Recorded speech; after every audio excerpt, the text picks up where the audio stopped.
ठीक है। अब उसी क्वेश्चन में हमारा ये थर्ड पार्ट रह गया था, write a SQL query for sale that sale person and car tables are already created. ठीक है, यानी हमें सेल ये वाली टेबल का SQL क्वेरी लिखनी है क्रिएट करने की, जिसमें कार ये अज्यूम करना है कि सेल पर्सन और कार ये पहले से हमारी बन चुकी हैं। ठीक है,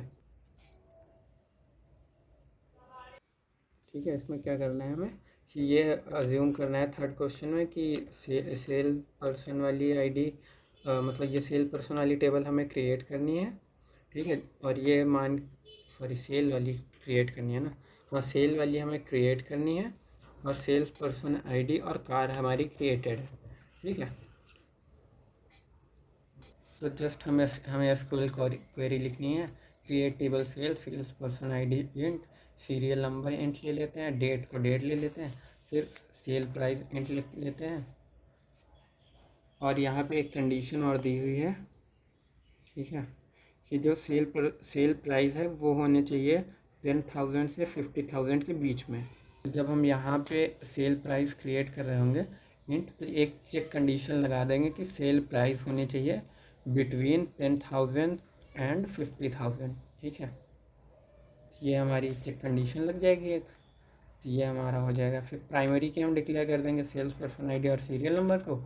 फिर हमारा क्या हो जाए, फॉरेन की हमारी क्या है, सेल्स पर्सन आईडी और सीरियल नंबर, तो इन्हें हम फॉरेन की डिक्लेयर कर देंगे। फॉरेन की sales person ID reference sales person, ठीक है, सेल्स पर्सन क्या थी, सेल्स पर्सन आईडी और कार यहाँ पे आ जाएगा कॉमा, और कार की क्या थी, कार की प्राइमरी की क्या थी, सीरियल नंबर ना, हाँ सीरियल नंबर। ठीक है, तो ये हमारा हो गया, तो ये SQL क्वेरी हो गई।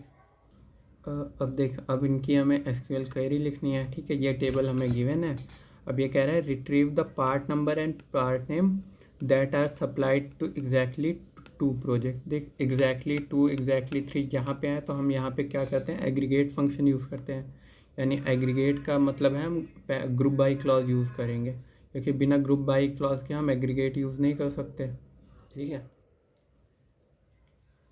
ठीक है। अब देख हमें क्या बोला है, retrieve the part number and part name that supplied to exactly 2 project. ठीक है, पार्ट नंबर और पार्ट नेम हमें कहाँ से मिलेगा, पार्ट नंबर और पार्ट नेम हमें मिलेगा पार्ट टेबल से, है ना। और क्या है, that are supplied to exactly 2 project. ठीक है, तो सप्लाइड कैसे पता चलेगी, सप्लाई वाली टेबल से, तो यानी इन दोनों टेबल को हमें लेना है, पार्ट और सप्लाई। ठीक है, तो अब देख सबसे पहले हमें क्या बोला है, retrieve the part number and part name. ठीक है, तो हमें सबसे पहले बोला है retrieve the part number and part name, तो हम लिखेंगे select part number comma part name. ठीक है, फिर लिखेंगे फ्रॉम पार्ट टेबल। ठीक है, पार्ट टेबल, और कौन सी टेबल है, सप्लाई।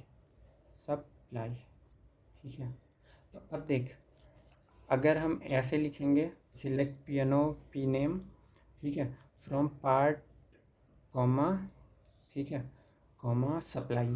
ठीक है, ऐसे लिखेंगे तो इनका join automatic, inner join automatic हो जाता है। ठीक है, पर इनके लिए हम अब ये पियानो और पी नेम किस टेबल का है ये दिखाने के लिए हमें यहाँ पे कुछ लिखना पड़ता है कि पार्ट, अगर ये पियानो पार्ट टेबल से हम ले रहे हैं तो यहाँ पे लिखते पार्ट डॉट पियानो। ठीक है, पर हर बार इतना बड़ा ना लिखने, तो हम इसको एलियास करते हैं एज पी। अब इस पार्ट को हम पी से रिप्रेजेंट करेंगे और इस सप्लाई को हम कर देते हैं एस से रिप्रेजेंट। ठीक है, यहाँ पे कॉमा। ठीक है, तो अब इन दोनों का ज्वाइन हो गया है। ठीक है, ज्वाइन हो गया। अब ज्वाइन की कंडीशन हमें देनी, अब क्योंकि पार्ट को हमने पी से रिप्रेजेंट किया तो हम यहाँ पे लिख दें, अब जो पार्ट वाले वेरिएबल है उन्हें हम पी से एक्सेस करेंगे। ठीक है, तो पी डॉट पियानो और P dot P name from part as P supply as S. ठीक है, इसके बाद हम लिखेंगे फेयर की कंडीशन, फेयर। ठीक है, अब हम क्या करते हैं, दो टेबल को अगर ज्वाइन करना है तो ज्वाइन की कंडीशन क्या होती है कि एक उन दोनों टेबल में एक प्राइमरी की होगी, एक फॉरेन की होगी। तो हम फॉरेन की इक्वल्स टू प्राइमरी की ऐसे लिख देंगे, ठीक है। तो अब देखते हैं पार्ट और सप्लाई में फॉरेन की कहाँ है और प्राइमरी की कहाँ है। तो देख ये दोनों है, इसमें पियानो है, इसमें भी पियानो है, ठीक है। दोनों को पियानो के बेस पे ही ज्वाइन करेंगे, क्योंकि ये इसमें प्राइमरी की है और इसमें ये फॉरेन की है। क्योंकि जब दोनों में कोई एक कॉलम होगा जो एक फॉरेन की एक प्राइमरी की होगा, तभी हम ज्वाइन कर पाएंगे, ठीक है। तो हम क्या करेंगे, इस पीक एस सप्लाई का पियानो इक्वल्स टू पार्ट का पियानो, ठीक। हम क्या करेंगे यहाँ पे, वेयर सप्लाई का पियानो इक्वल्स टू पार्ट का पियानो, ठीक है। ये कर दिया। अब देख क्वेश्चन क्या बोल रहा है, सप्लाई टू एग्जैक्टली 2 प्रोजेक्ट।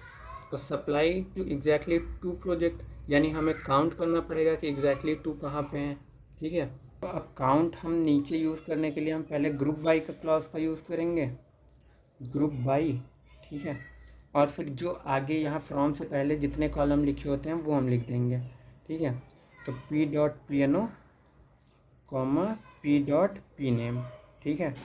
फिर अब हम यूज़ करेंगे हैविंग जो है वो पूरे ग्रुप पे कंडीशन लगाती है, जैसे वेयर सिर्फ इस स्टेटमेंट पे लगाएगी, हैविंग पूरे ग्रुप पे लगाएगी। क्या काउंट करना है हमें, क्वेश्चन में क्या बोला है, का सप्लाइड एट एग्जैक्टली 2 प्रोजेक्ट हमें कहाँ है, JNO, ठीक है। JNO हमारा प्रोजेक्ट नंबर है, तो हम इस JNO को काउंट कर लेंगे, ठीक है। तो हम काउंट, ठीक है, क्योंकि JNO हमारा सप्लाई टेबल में फॉरेन किया था, S.JNO है ना इक्वल्स टू 2, ठीक है। तो ये हमारी क्वेरी होगी, ठीक है। ये शॉर्ट तरीका होता है, ठीक है, ज्वाइन को अप्लाई करने का, ठीक है, कि जस्ट हम कॉमा से सेपरेट कर देंगे और इनको एलियास करके, और जो कॉलम कॉमन होते हैं, जो मतलब फॉरेन की प्राइमरी की होती हैं, उनकी कंडीशन यहाँ पे लिख देते हैं, और जो एक्स्ट्रा कंडीशन दी होगी वो भी लिख सकते हैं, ठीक है। अब अगला क्वेश्चन है, create view to keep track of project names with the total number of supplier, ठीक है, सप्लाइंग ईच प्रोजेक्ट। देख क्रिएट व्यू वाला कैसे करते हैं, हम सबसे पहले लिखते हैं क्रिएट व्यू, ठीक है, और यहाँ पे कुछ नाम देते हैं, कुछ भी देते हैं यार, PSC, ठीक है, कुछ भी दे दो, एव्स, ठीक है। यहाँ पे कुछ भी नाम दे सकते हैं, ठीक है। ये हमारा व्यूज़ था, ठीक है, क्रिएट व्यू, ठीक है, व्यू VIEW, ठीक है, क्रिएट व्यू PSC एव्स। अब यहाँ पे हम क्वेरी लिखते हैं, ठीक है। तो अब हमें क्या करना है, हमें क्वेश्चन में बोला है create a view to keep track project name with the total number of supplier supplying each project. तो कीप ट्रैक प्रोजेक्ट नेम, ठीक है। तो हमें चाहिए प्रोजेक्ट नेम हमें कहाँ से मिलेगा, प्रोजेक्ट टेबल से, ठीक है। प्रोजेक्ट नेम हमें कहाँ से मिलेगा, प्रोजेक्ट टेबल से, यानी JName, ठीक है। और फिर क्या बोला है, with total number of supplier, total number of supplier कैसे मिलेंगे, ये SNO से, total number supplier supplying each project, यानी हमें इन 3 टेबल को लेना है, ठीक है, सप्लायर, प्रोजेक्ट और सप्लाई, ठीक है। क्योंकि सप्लायर चाहिए, सप्लाई चाहिए और प्रोजेक्ट चाहिए, ठीक है, ठीक है। तो हम क्या करेंगे, इतना एज लिखिए। अब हम लिखेंगे सिलेक्ट, ठीक है, JName, ठीक है, JName कॉमा, ठीक है, काउंट करेंगे क्योंकि हमें टोटल नंबर ऑफ सप्लायर चाहिए, तो हम किसे काउंट करेंगे, SNO को, ठीक है, SNO को काउंट कर लेंगे, ठीक है। यार यहाँ पे हम इसको एलियास कर सकते हैं एज टोटल सप्लायर, ठीक है। ये बस नाम है जो इस टेबल, मतलब इसका कॉलम जो बन जाएगा, काउंट की जगह काउंट स्टार का, मतलब इसका जो रिज़ल्ट आएगा वो कुछ इस तरह आएगा, इस टेबल का नाम हो जाएगा टोटल सप्लायर, और इसका जो रिज़ल्ट आएगा वो इस टेबल, इसके जस्ट नीचे आ जाएगा, ये हमारी टेबल का नाम हो जाएगा, मतलब कॉलम का नाम हो जाएगा, ठीक है। तो ये लिखना चाहो तो लिख लो, वरना मत लिखो, ठीक है। तो select JName comma count SNO, क्योंकि हमें टोटल नंबर ऑफ सप्लायर चाहिए, ठीक है। क्योंकि टोटल नंबर ऑफ सप्लायर हमें टोटल नंबर कैसे मिलेंगे, SNO से। SNO हमारा यूनिक है, इसे काउंट करना पड़ेगा, ठीक है। तो हमने काउंट कर लिया, ठीक है। अब क्या करेंगे, फ्रॉम, ठीक है, फ्रॉम प्रोजेक्ट, क्योंकि हम यहाँ पे एलियास कर लेंगे क्योंकि हमें यूज़ करना पड़ेगा FJ। तो प्रोजेक्ट को हम J से रिप्रेजेंट करेंगे तो ये J हो जाएगा, क्योंकि जब हम ज्वाइन करेंगे तो हम इनको एलियास कर लेंगे क्योंकि हमें इजी रहेगा। तो प्रोजेक्ट को हमने J से कर लिया, ठीक है। और सप्लायर को हमने S से कर लिया, सप्लायर एज S, ठीक है। तो ये हमारा S.SNO हो गया, ठीक है। अब हमें चाहिए एक सप्लाई टेबल भी चाहिए, तो हम यहाँ पे कर लेते हैं सप्लाई, ठीक है, सप्लाई एज SU, ठीक है, सप्लाई एज SU कर लेते हैं, ठीक है। अब सप्लाई को SU से रिप्रेजेंट करेंगे, ठीक है। तो अब हमें इन तीनों की जॉइन कंडीशन देनी होगी, ठीक है। तो फेयर, अब प्रोजेक्ट को पहले हम सप्लाई से ज्वाइन करते हैं, ठीक है। तो हम देख लेते हैं, प्रोजेक्ट को हम सप्लाई से ज्वाइन करेंगे तो क्या, किसके थ्रू ज्वाइन करेंगे, प्रोजेक्ट को सप्लाई के थ्रू ज्वाइन करेंगे तो JNO के थ्रू ज्वाइन करेंगे, ठीक है। तो हम क्या करेंगे, SU.JNO इक्वल टू P.JNO, है ना। SU.JNO इक्वल टू प्रोजेक्ट का J.JNO, ठीक है, ये हो गया। फिर यहाँ पर हम यूज़ करेंगे एंड। अब इन दोनों को हम ज्वाइन कर लेते हैं, ठीक है। देखो हमने सप्लाई और प्रोजेक्ट का ज्वाइन कर लिया, ठीक है, सप्लाई और प्रोजेक्ट का, ठीक है। तो अब क्या बचा, सप्लायर। तो अब हम सप्लायर का ज्वाइन कर लेते हैं क्योंकि फॉरेन की तो हमारी सप्लाई वाली टेबल में ही है। तो SU डॉट सप्लायर का क्या था, SNO, ठीक है, SNO इक्वल्स टू S.SNO। एक हम इन दोनों टेबल को डायरेक्टली ज्वाइन नहीं कर सकते, इन दोनों को डायरेक्टली ज्वाइन करने के लिए भी हमें इस तीसरी टेबल को लेना पड़ेगा, ठीक है। क्योंकि जहाँ पे फॉरेन की होगी हम उसी टेबल को ज्वाइन कर सकते हैं या उसके थ्रू ज्वाइन कर सकते हैं दूसरी टेबल्स को, ठीक है। तो हमने सबसे पहले क्या किया, इन दोनों टेबल का ज्वाइन लिया, ठीक है। और फिर हमें तीसरी टेबल चाहिए थी। अब इन दोनों के साथ इसको ज्वाइन करने के लिए हम इस फॉरेन की का यूज़ करेंगे ना। तो सप्लाई की फॉरेन की को इससे ज्वाइन कर दिया हमने। तो SU.SNO इक्वल टू S.SNO, ठीक है। अब यहाँ तक हो गया।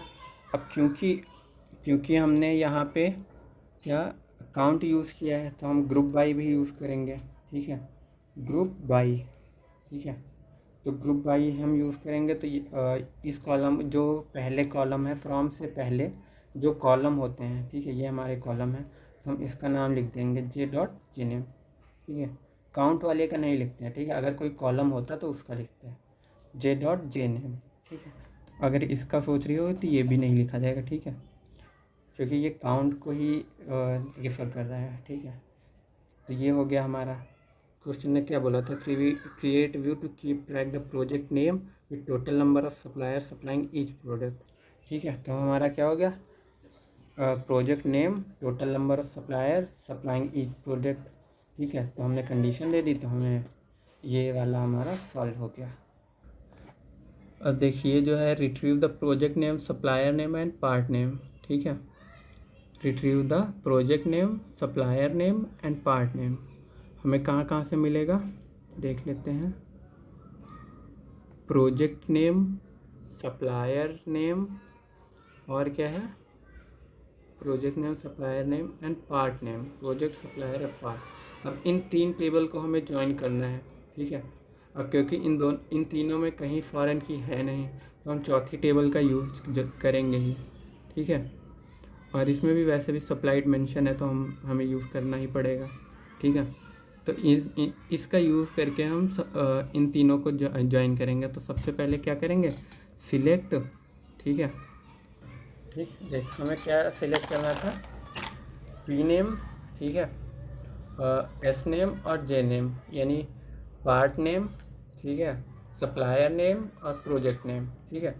अब हमने पार्ट को पी से रिप्रेजेंट कर दिया, तो पी डॉट पी नेम हो गया, सप्लायर को एस से रिप्रेजेंट किया, तो F dot S name project को जे से रिप्रेजेंट किया, ठीक है, तो जे डॉट जे नेम हो गया, ठीक है। अब हम क्या करेंगे, और सप्लाई को एस यू से रिप्रेजेंट कर दिया। अब क्योंकि एस यू सप्लाई के थ्रू ही हम इन तीनों का ज्वाइन, मतलब सबको ज्वाइन करेंगे, ठीक है। तो S U dot S N O equal to S dot S N O, मतलब सबकी फॉरेन, मतलब इसमें जितनी फॉरेन की हैं सबको दूसरों की प्राइमरी की के साथ कंपेयर कर देंगे, ठीक है, क्योंकि हमें सारी टेबल लेनी है। तो S U dot S N O equal to S dot S N O, S U dot P N O equal to P dot P N O, S U dot J N O equal to J dot J N O and, ठीक है। अब हमें क्या condition दी हुई है एक last में, last में हमें एक और कंडीशन दी हुई है कि whose name start with letter capital R, ठीक है, क्योंकि ये कैपिटल आर से स्टार्ट होना चाहिए, ठीक है। तो हम क्या करते हैं, एस नेम लाइक, और इस इन्वर्टेड कॉमा स्टार्ट करते हैं, मॉड से पहले आर लिख देते हैं। मॉड से पहले आर लिखेंगे तो मतलब हो जाता है कि ये आर से स्टार्ट होना चाहिए, और मॉड के बाद अगर कुछ लिखते तो ये होना चाहिए कि मॉड एंड वो इस कैरेक्टर पे होना चाहिए, ठीक है। ये हमारी क्वेरी हो गई।